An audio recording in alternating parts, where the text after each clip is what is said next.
नमस्कार दोस्तों, स्वागत है आपका अपने ऑनलाइन लर्निंग परिवार TWD में। हम लोग सफलता सीरीज कर रहे हैं। ये हिंदी की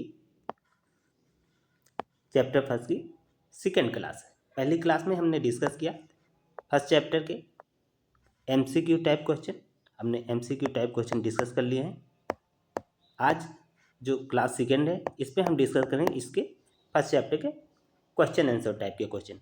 तो आइए आज इसकी सेकेंड क्लास में इसके फर्स्ट चैप्टर के क्वेश्चन डिस्कस करते हैं। तो ये चैप्टर पहला है और आज हम डिस्कस करेंगे इसके क्वेश्चन। पहला क्वेश्चन है, कहानी शिक्षण के 3 उद्देश्य लिखिए। पहला, नैतिक मूल्यों का विकास करना। दूसरा, भाषा कौशल को विकसित करना। तीसरा, कल्पनाशीलता और सृजनात्मकता को बढ़ावा देना। तो ये आपका पहला क्वेश्चन और इसका सॉल्यूशन हो गया। आइए अगला क्वेश्चन देखते हैं। अगला क्वेश्चन है, कहानी शिक्षण का चित्रविध का वर्णन कीजिए। तो हम इसको चित्रविध देखते हैं। चित्रविध क्या है? चित्रविध में कहानी के पात्रों घटनाओं को चित्रों के माध्यम से प्रस्तुत किया जाता है। सेकेंड पॉइंट, यह कहानी को रोचक और समझने में आसान बनाती है। छात्रों को कल्पना शक्ति और समझने की क्षमता में सुधार होता है। आइए अगला क्वेश्चन डिस्कस करते हैं।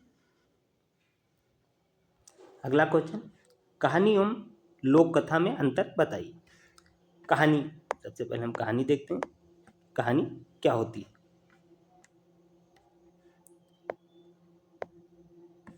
जो कहानी है यह साहित्य रचना है जो लेखक की कल्पना और सृजनात्मकता पर आधारित होती है। और जो लोक कथा है ये समाज की परंपरा और संस्कृति को दर्शाने वाली मौखिक कहानी होती हैं। आइए अगला क्वेश्चन देखते हैं। अगला क्वेश्चन, परिचर्चा का अर्थ स्पष्ट कीजिए। तो परिचर्चा का अर्थ किसी विशेष विषय पर सामूहिक रूप से चर्चा करना। इसका उद्देश्य विषय की गहरी समझ और विचारों का विकास है। अगला क्वेश्चन देखते हैं। परिचर्चा शिक्षण की 4 विशेषताएं। पहली क्या हो जाएगी? तर्क शक्ति और विश्लेषण, सोचने का विकास करना। दूसरा, संवाद और विचारों के आदान प्रदान में वृद्धि। तीसरा, सहकार और सामूहिकता को प्रोत्साहन। और फोर्थ, विषय की व्यापक समझ और ज्ञान। तो ये इसकी 4 विशेषताएं हो गई। आइए अगला प्रश्न देखते हैं।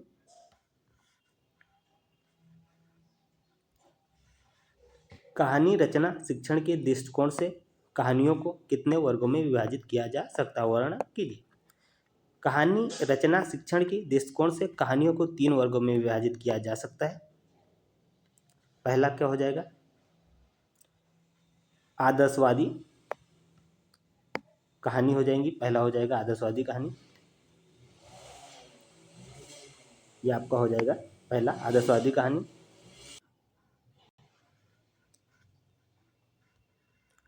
पहला हो जाएगा आपका आदर्शवादी कहानी।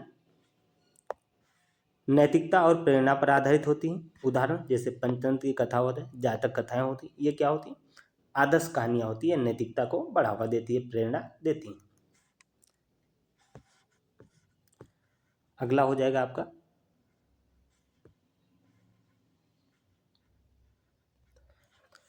यथार्थवादी कहानी। ये वास्तविक जीवन की घटनाओं और अनुभवों पर आधारित होती हैं। जैसे प्रेमचंद की कहानियाँ जो होती हैं वो क्या होती हैं? वास्तविक जीवन के आधारित होती हैं। तीसरी हो जाएगी आपकी काल्पनिक कहानी। कल्पना और सृजनात्मकता का मेल होती हैं। उदाहरण जैसे परी की कथाएं होगी, विज्ञान की कथाएं होगी।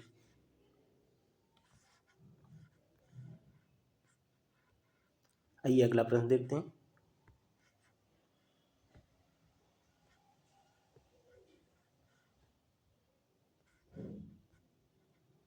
अगला प्रश्न है, कहानी शिक्षण की विधियों का उल्लेख कीजिए। पहले विध हो जाएगी कहानी सुनाने की विधि।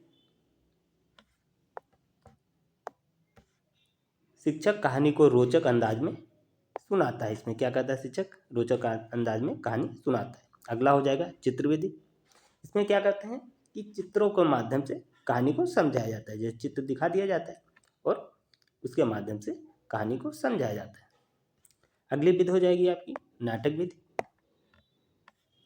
इसमें क्या होता है? कहानी के पात्रों का अभिनय करके छात्र को समझाया जाता है। अगला हो जाएगा आपका श्रव्य दृश्य विधि, जिसमें प्रोजेक्ट, वीडियो, अन्य आधुनिक साधनों का उपयोग किया जाता है। पुनर्कथन विधि, छात्र कहानी को अपने शब्दों में फिर से कहते हैं। अगला क्वेश्चन हो जाएगा आपका कहानी शिक्षण के समय शिक्षक को क्या क्या सावधानी रखनी चाहिए। पहला हो जाएगा कहानी का चयन छात्रों की आयु और रुचि के अनुसार हो। अब ऐसी कहानी आपको नहीं सुनाई देती जो छात्र के स्तर की नहीं हो, जो छात्र ना समझ पाए। ऐसे उदाहरण देने हैं जो छात्र के समझ में आए। अगला हो जाएगा कहानी का उद्देश्य नैतिक हो और शैक्षिक हो। अनर्गल कहानियाँ, बेमतलब की कहानियाँ बिल्कुल नहीं सुनानी है।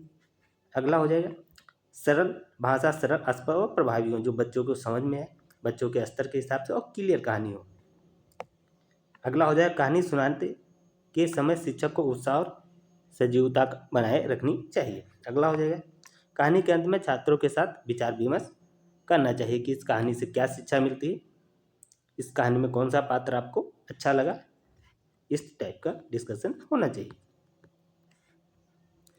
अगला लोक कथा का अर्थ, परिभाषा एवं विशेषताएं लिखिए। लोक कथा का अर्थ क्या होता है? लोक कथाएं मौखिक परंपरा के माध्यम से पीढ़ी दर पीढ़ी चली आ रही कहानियां हैं। परिभाषा, लोक कथा वो कहानी है जो समाज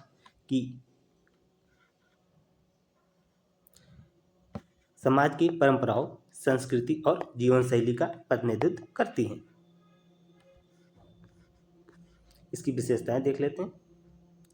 इसकी जो विशेषताएं हैं ये आपकी मौखिक हैं, ठीक, ये मौखिक परंपराएं हैं, समाज की सांस्कृतिक धरोहर है, नैतिक और सामाजिक संदेश है, लेखक इसके अज्ञात, इसका कोई राइटर नहीं है, इसके बारे में पता नहीं है कि कौन किसने लिखा है इसे।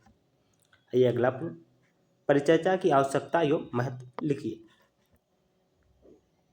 आवश्यकता, छात्रों को जटिल विषय को गहराई से समझाने के लिए, विचारों का आदान प्रदान करने के लिए। अगला हो जाएगा छात्रों में तर्कशीलता और विश्लेषणात्मक दृष्टिकोण विकसित करने के लिए। का जो महत्व है, परिचर्चा छात्रों को आत्मविश्वास से अपने विचार रखने का अवसर देती है। इससे सामूहिकता और सहयोग की भावना विकसित होती है। विषय को समझने और गहराई से विकसित विचार करने का अवसर मिलता है।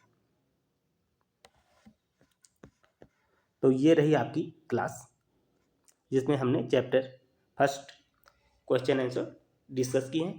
आप लोग इस क्लास को लाइक कीजिए, इसको शेयर करें और चैनल को यदि आपने सब्सक्राइब नहीं किया तो इसे सब्सक्राइब करके बेल आइकन को दबा दें, जिससे आगे की क्लास आपको प्राप्त हो सके। यदि आपको इसका PDF चाहिए तो आपको कमेंट बॉक्स में टेलीग्राम का लिंक मिल जाएगा, उसको आप लोग ज्वाइन कर लीजिएगा और वहाँ पे आपको सारी क्लास की PDF कुछ समय में मिल जाएगी। तो इस क्लास में बस इतना ही। जय हिंद, जय भारत।